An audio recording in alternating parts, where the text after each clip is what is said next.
Uh, Lions fans, man, it's your boy Al Fudge 87, Alex Fudge LA. Co-host of the First of the Party podcast. Man, I got some shit that's been on my head past couple days. This Matthew Stafford Golden Tate shit. Matthew Stafford Russell Wilson argument. People talking about it's ludicrous how people can say Matthew Stafford is better than Russell Wilson, or even in a conversation with Russell Wilson. First and foremost, let's look at some of the shit that ESPN, a lot of these local radio hosts, don't put out there at all. And it's crazy. You wonder why free agents don't want to come here. You wonder why people don't like the media. Why Patricia didn't fuck with the media last year at all. Russell Wilson, since he's been in the league, has played with what? A good defense and a good coach. Not a good defense, but 9 times out of 10, a top 10 defense. Not just a top 10 defense, but he's played with a great run game. Not a good run game, but great run games. You know what I'm saying? That's what he's played with. He's played with good weapons. Not great weapons, but good weapons. He don't have the priority as the franchise quarterback to deal with a diva receiver.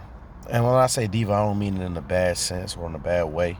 I look at it as a receiver, a franchise receiver, a top guy that you got to get the ball, target him 15 times.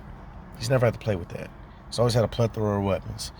Running back out the backfield that can catch the ball, and a lot of different weapons. When he won that Super Bowl, he had Golden Tate, Percy Harvin, Doug Baldwin. He had weapons like that. He didn't have a number one receiver to where he had to just target this guy 15 times. Give him the ball, he gonna be pissed off at you. He didn't have that. Matthew Stafford has never had a run game. Not once. Not once. He's never played with a team that had a great run game. A top 10 run game. Never. He played a season with a good defense. He made the playoffs that year. He did that. But on a consistent basis, he hasn't had that. How many head coaches have Matthew Stafford played for? How many? This is the type of shit I'm talking about. But this guy, look at his numbers and his stats, and people want to call him Stat Patford. You know what I'm saying? Talk about, discount his stats that he's put up. Yeah, he's played with Calvin Johnson. Calvin Johnson is an all-time great wide receiver. All-time great. But that guy's getting double team, triple teaming. He has the obligation to get the ball to that wide receiver 15 times. Target that guy a lot. If you don't target him, he's going to be upset. No, Calvin wasn't a diva when he was here, but he's acting like a diva right now. But you look at this shit. When you look at the teams and the best quarterbacks and the weapons that they have a lot of weapons, not just one. For majority of Calvin Johnson's career here in Detroit with Matthew Stafford, the opposite receiver has been guys like Nate Burleson. Nate Burleson gave us some good years. I'm not even going down Nate. Nate is my dog. You know what I'm saying? Nate Burleson is, a slot receiver. He was older, older in the tooth, and he played pretty well. Made the playoffs with Nate. The one year that a couple years we made the playoffs, look at the weapons that Stafford had. The first year, he had Titus Young, Nate Burleson, Calvin Johnson, Pettigrew, Scheffler, Javid Best. That's weapons. Those are weapons. He made it again with Golden Tate, Reggie Bush, Calvin Johnson, Pettigrew. Weapons those weapons are okay. They're not that bad. But then you get the next year, it was just what? What was it against Seattle? In the first round, no running back. It was Zach Zenner. He was, banged up. I think Calvin might have been banged up too. So he didn't have no other weapons. A lot of other years, you got Chris Durham on the other side. Mike Fury. You've got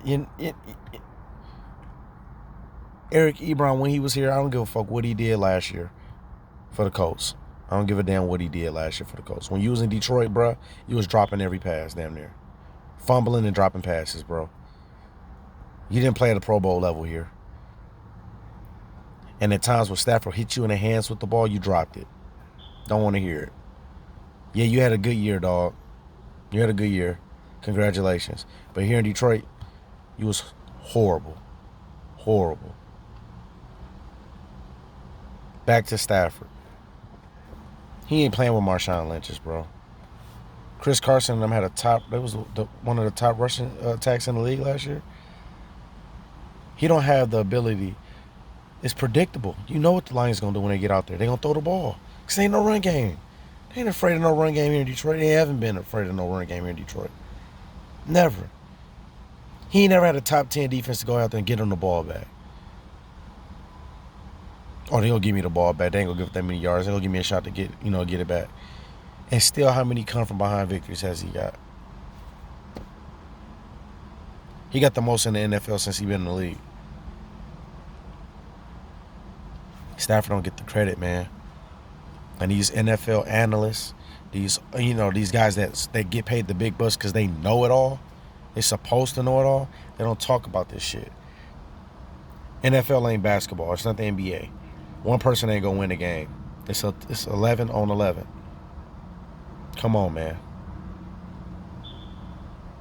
You put Matt Stafford in Seattle, he'll have the same amount of wins. You put Russell Wilson in Detroit, he might be out the league. And that's for real. That should go for a lot of these quarterbacks. I'm a diehard Lions fan, and I'm hoping that Bob Quinn and Matt Patricia is changing, and I think it is. I look at this offseason and the weapons that they got. This is a good year for my dog Stafford. Great year. Great year. You got Marvin Jones, you got Galladay, you got Amendola, and you got Jermaine Kearse. That's 4 wide receivers. A slot, a guy that can play the slot and on the outside. That's good. Hockenson and Jesse James. That's 2 tight ends. I like that. C.J. Anderson and Kerryon Johnson. 2 running backs. I like that. Them weapons. Offensive line is solid. Should be better in the new scheme. We didn't even get to talk about the offensive coordinators that this guy played for. Now we're going to see Stafford with Russell Wilson, Super Bowl winning offensive coordinator this year. Let's see how it go down. Let's see what happens now. Like I said, got to quit listening to ESPN. You got to be first to the party at some time. It's your boy.